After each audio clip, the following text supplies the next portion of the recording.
Gordon, are you okay? Yeah. All right. You want to grab a seat and participate, or you just...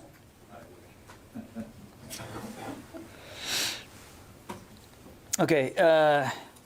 Good afternoon. Just a couple of things at the top. I think you saw the Secretary join the First Lady today at a Joining Forces event over at the White House, and he was honored to do that. Joining Forces, as you know, does a lot of wonderful things to try to help stitch together communities with the military and veteran community, particularly families, to improve their lives and to look after their needs. And today he was proud to be up there with the VA Secretary Dennis McDonough to honor children, particularly who are in families that are basically caregivers for their loved ones, for the veterans and the former troops in the household. So just a terrific experience. On that note, as you know, tomorrow is Veterans Day. The Secretary will be participating at Arlington National Cemetery in a wreath-laying event there. And there'll also be a joint service honor procession marching through the cemetery that, again, will evoke the memory of the unknown soldier funeral procession. And just as a reminder, today is the second day now where the public will be able to actually walk right up to the Tomb of the Unknown and lay flowers as well. And we encourage people who are in the Washington, D.C. area to do that.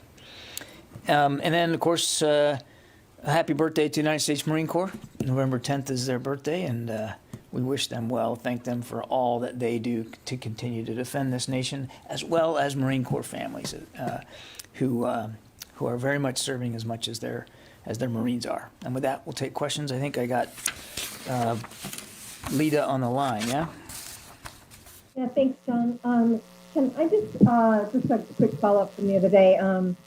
The Afghan pilots who left Tajikistan, can you give us an update on sort of their progress and whether, my understanding is they're coming to the United States. Do you know how or when that's going to happen, and anything on kind of where, if they've left UAE at this point? In Abu Dhabi, I mean, they arrived very early this morning. My understanding is they are still there. The Operation Allies Welcome Task Force and the embassy is registering today to begin the processing for their eventual admission to the United States as parolees. This remains a state-led effort, of course, so I'd refer you to the State Department for more detail. Yeah, Joe? I would like to follow up on many questions you have received over the last 2 days about the attempt of assassinating the Iraqi Prime Minister. Yeah. I was wondering if you have any updates on that topic. No. Nothing? No. Could you tell us why the Pentagon is reluctant in accusing Iranian-backed militias of launching those UAVs? When we heard General McKenzie saying that he accused them directly that Iranian-backed militias were behind the assassination, the attempt of assassination. There's no reluctance here, Joe. We want to be judicious and careful about what we're saying here from the podium. I've said, I don't know how many times over the last couple of days, that these attacks are certainly in keeping with the kinds of tactics and tools and procedures that we have seen militias backed by Iran use in Iraq. But I am not in a position now to speak to specific attribution, and I'm not going to go beyond that. It is under investigation by our Iraqi partners, and I think we need to respect that process and allow the Iraqis to speak to this when and how they're able to. But don't you think those attacks against the residence of Prime Minister Kazemi are similar to the attacks against At-Tanf in Syria? What's the difference? When we heard the statement from CENTCOM in regards to At-Tanf attacks accusing the Iranian-backed militia, why not now? Joe, I'll go back to what I just said before. I think we're talking past one another. As I said before, we have seen these kinds of tactics, these kinds of tools, UAVs, used by Iran-backed militias in Iraq. to target our people, to target our facilities, and of course to target our Iraqi partners. I'm not walking away from the similarities here. I'm just saying that I'm not prepared to get into specific attribution at this time, nor would it be prudent for me to do that while the Iraqis are investigating this. Yeah. So I guess the bottom line here is the department is not speaking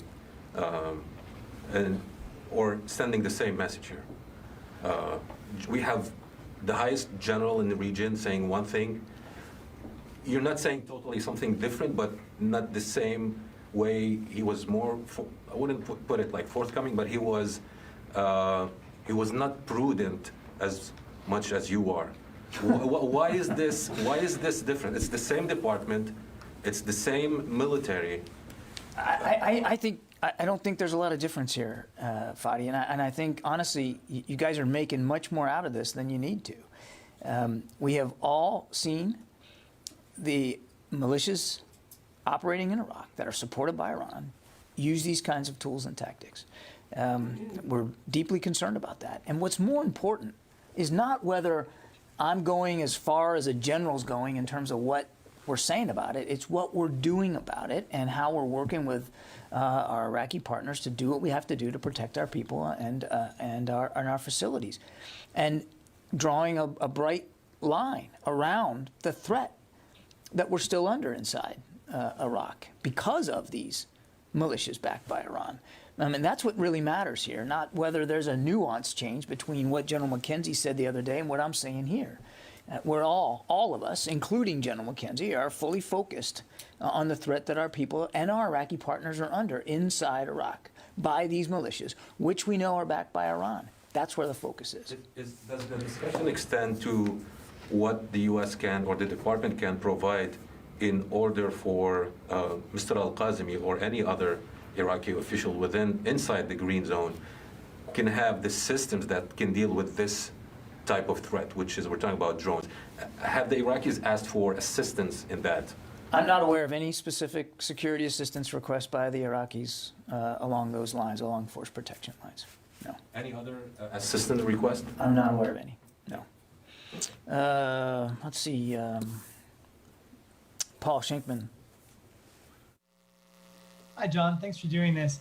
I'd be interested to ask you about some tensions along the border with Russia. So in addition to the concerns about the migrant flows from Belarus into Poland, we've seen Russian fly nuclear-capable bombers in Belarusian airspace.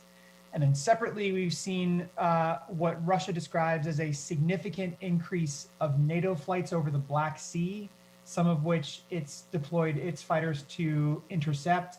And then there's the ongoing ground buildup along the Russian border with Ukraine. So I wonder, do you see any of these things as linked? Does the Pentagon have any concern about them collectively? And then specifically, can you comment on the significant increase of NATO flights over the Black Sea? Does that match your understanding of NATO's recent missions? Thank you. For the alliance, Paul, I'd refer you to Brussels to speak to specifics with respect to any NATO-led operations. I can tell you that as a NATO ally ourselves, and certainly unilaterally, and you've seen us do this, I mean, we will continue to fly, sail, and operate in international airspace and international waters as appropriate. And we'll continue to do that. There's a couple of U.S. Navy ships in the Black Sea as we speak, and we believe that's an important principle to stand up for. As for your other question about linkages, I mean, we're not seeing specific linkages between all these different operations that you just outlined. What we continue to see is unusual military activity inside Russia, but near Ukraine's borders. And we remain concerned about that. And it's not exactly clear what the Russian intentions are. We obviously would like to better understand that. And we don't want to see any action further destabilize what is already a very tense part of the world. And we urge Russia to be clear about their intentions and to abide by their Minsk agreements.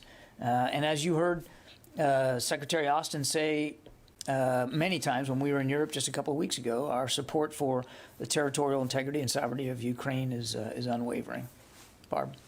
When you say from this podium publicly that you see unusual Russian military activity in an area, what is it that you are seeing? We've talked about this many times, Barb, and I've used the word unusual quite a bit in the last few days. It's without getting into specific assessments here, I would just tell you that it's unusual in its size and scope, and I'll leave it at that. Travis? When you say that, do you include the kinds of units that are there? Is that what concerns you, the kinds of weapons? And it's gone on for so many days and weeks now, and you have had the U.S. government's had interactions directly with the Russians. Why can't you come to an assessment of what they're up to? We are monitoring this very closely, Barb, and we are certainly doing what we can to better come to grips with it and to understand it. I'm not going to get into intelligence assessments here. I think you can understand that. And I'm not going to speak about specific units and capabilities. I'll go back to what I said before. It's unusual because of the size and the scope. And it's got our attention. No question about that. What I find, let me put it a different way. I would like to see the folks in Moscow get asked these kinds of questions and answer them honestly and transparently. That's not happening, though, is it? So we'll do the best we can to be as transparent about what we're seeing inside the appropriate lines of classification. But we're watching this, and we're watching it closely, and we urged Russia, back to what I said before, to be transparent with the international community about what this means, what they're doing, and to respect the international community's will that about Ukrainian sovereignty and territorial integrity. Just very quickly, even I understand you do not want to get into intelligence assessments, but can you say that the U.S. government, the Pentagon, at least has theories about what they are up to? Because it seems like you just indicated perhaps this is aimed at a Russian challenge to, as you just said, Ukraine's sovereignty. No, I wasn't signaling that kind of an aim. We're watching this closely. We're watching this very closely, Barb, and we certainly want to better understand it. That understanding would be exponentially assisted by more transparency coming out of Moscow. I'll leave it at that. Travis. Thanks, John. Yesterday, VA Secretary McDonough talked about their COVID-19 vaccine mandate, and he said that religious waivers for their staff would be self-executing, meaning that they would be automatically approved, except in some circumstances like in oncology departments or where very frail veterans are involved. Can you talk any more about, is that going to be the case with DoD civilians? Will they also be self-executing, or is there a process for those religious exemption requests at this point? We provided guidance to DoD civilians about the exemption process. They can apply for exemptions. They don't all have to be religious in nature. So that they have been informed about that process. What we owe the workforce is a more clear sense of how those exemptions will be adjudicated, and we're working on that right now. Without getting ahead of that process, I don't believe the intention is to conduct those, to adjudicate those exemptions in the same way that the VA director, VA administrator indicated that he would. But we don't know at this point whether they would be anything close to self-executing or whether there would be a review process. I believe there will be some sort of review process, an adjudication process, yes. And again, we owe some greater clarity to the workforce on that. We have given them guidance on that they can file an exemption request, and it doesn't just have to be religious-based. So they know they can do that, and there's a process for that. What we owe the workforce is greater clarity on how those exemption requests are going to be adjudicated. There will be a process for that. I think that answers your question. Yeah. Lucas. John, the climate talks in Scotland, House Speaker Nancy Pelosi appeared to agree with the comment that the U.S. military is a, quote, larger polluter than 140 countries combined. Do you agree with that statement? I haven't seen the comments by the speaker. We have been nothing but honest about the fact that we are the largest emitter here in the federal government. We know that, and that's why we're taking the climate. One of the reasons why we're taking the climate crisis so very seriously, because we are a contributor to those emissions, and we know that. In fact, the Deputy Secretary was just on a trip domestically this week to Detroit and then to New England, where she had a chance to look at some of this new green vehicular technology that we're hoping to bring online that will reduce dramatically, just on a daily basis, our emissions. So we're taking it very seriously. The other thing, Lucas, and you didn't ask this, but it's important to remind. I mean, we believe that climate change is in fact a national security threat, because not only the damage that can be done to our own facilities, but the instability and insecurity that it will cause in other places around the world, which will no doubt require U.S. military assistance going forward. If the Deputy Defense Secretary, when talking about those electric vehicles, talked about their importance, how long before the U.S. military has battery-operated fighter jets or warships? Oh, geez, Lucas, I don't have an answer for you on that one. And which is a bigger threat, the climate or China? I think we get paid to examine all the threats to our national security, and I don't know that it does anybody good to put some sort of relative analysis assessment on that. You've heard the Secretary talk about the climate as a real and existential national security threat, and it is, not just to the United States, but to countries all over the world. And we consider China as the #1 pacing challenge for the department. Both are equally important. Both are challenges that the Secretary wants the senior leadership at the Pentagon to be focused on, as well as many others too. Does China take the climate issue as much as the Pentagon? I think it was disappointing that we didn't see China show up at the COP. Missed opportunity, because they are a huge emitter as well, and a contributor to the kind of climate change that we're seeing. So the short answer to your question is they didn't show the sort of leadership on climate that they could have and should have. So if you were to rank the two, climate or China, which would it be? Lucas, I think I answered your question. Yeah. So, the SDF leader, Muslim, talked to Al Monitor, General Muslim, and said that the U.S. has officially given them assurances against the Turkish operation in Syria. Have you given the SDF any assurance against Turkish operation? I don't know anything about this conversation that you're reading out to me. So I don't have any Defense Department communications to speak to with respect to this, which is the first I'm hearing about it. I know you get tired of me saying this, but it's important to say it. Our partnership with the SDF in Syria is based on one thing and one thing only, and that's going after ISIS, and that partnership continues because that threat continues. Megan? I have another question, sorry. During the same conversation, he says that the ideology of PKK leader Abdullah Öcalan inspires him and his group in governing this whole area. How could a U.S. top-ranking military leaders of United States shake hand with such a person saying that he's inspired by the ideology of a terrorist group? Isn't it a problem for the Pentagon at all? Look, again, you're asking me to comment on a conversation and comments that I haven't seen, and I'm not going to validate here from the podium for the first time. I'm not going to do that. Our focus with working with the SDF is about the ISIS threat that remains in Syria. We're going to continue at that work. That's important work, and I'm just not going to speculate about this conversation, Megan. So the DODIG today is supposed to release a report that shows a massive number of sexual assault cases did not have trained, specialized special victims prosecutors assigned to them, as they are supposed to per the regulations. Has the Secretary seen that report? And if he has, is there an opportunity for department-level oversight on something like this, or will it be up to the services to fix their own issues? I'd point you to the DODIG, Megan. They can speak to their reports and how and when they're going to release them. The Secretary has not. He has seen press reporting around this report. He has not seen the report itself. So I just don't want to get ahead of that.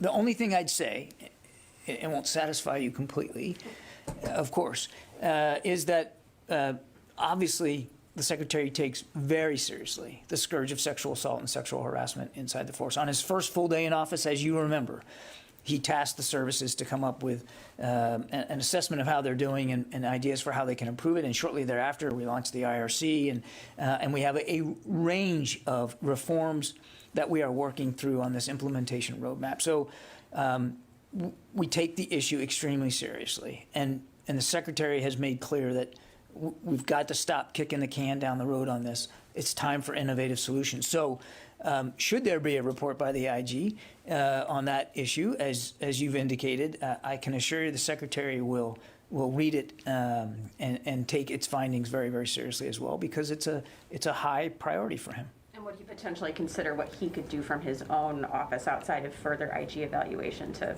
He is always open to new and innovative ideas to get at this problem set. And if there is something that he believes is important outside what the IRC has come up with, he absolutely will consider that. Yeah, Janie. Thank you, John.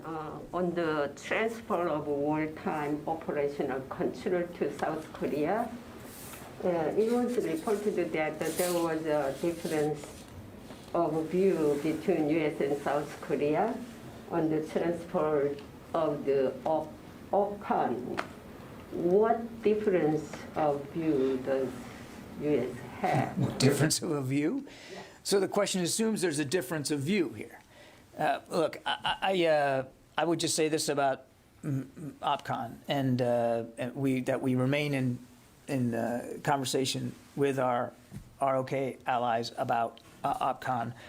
The decision on the timing for any final operational capability, that's going to be an assessment made inside the alliance.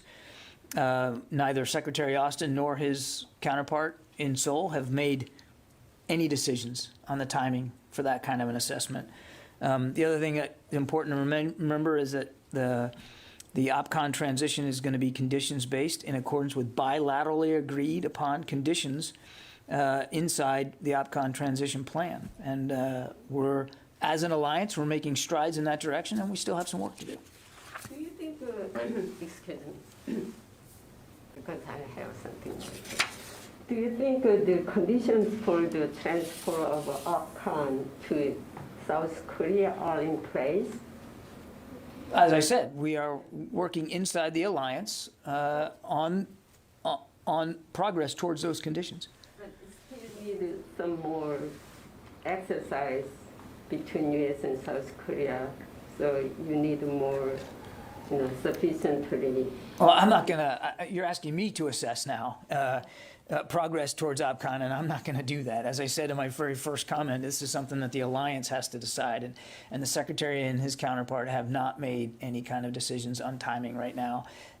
It's a conditions-based process. We're going to continue to consult with our ROK allies as we move forward on that. Okay? You're welcome. John, Afghanistan? Can I get to somebody else just in case, since I already had nobody? All right, go ahead. You can go. Lucas, you've had like 7. Go ahead. John, can you please update us on the number of immediate family members of U.S. service members in Afghanistan? Update you in the number? Yeah. I don't have a whole number on that, no. Okay, so, I mean, the withdrawal ended on August 30th, and today is November 10th. I mean, how is it possible that the department doesn't know how many immediate family members are still left I didn't US say that. in Afghanistan? I didn't say we didn't know. I said I don't have a number for you. We believe it's certainly most likely in the dozens. But one of the reasons we put the memo out last week was to encourage service members to come forward. It's a dynamic thing, Fadi. I mean, you make it sound like a snap on a chalk line and boom, you got to know every number. That's not even true for American citizens. As American citizens in Afghanistan continue to come forward, because maybe they've changed their mind. Maybe they didn't want out by August 30th, and maybe now they do. And so the number has changed a little bit. We're working this as hard as we can. we take the obligation seriously to our people and to their families.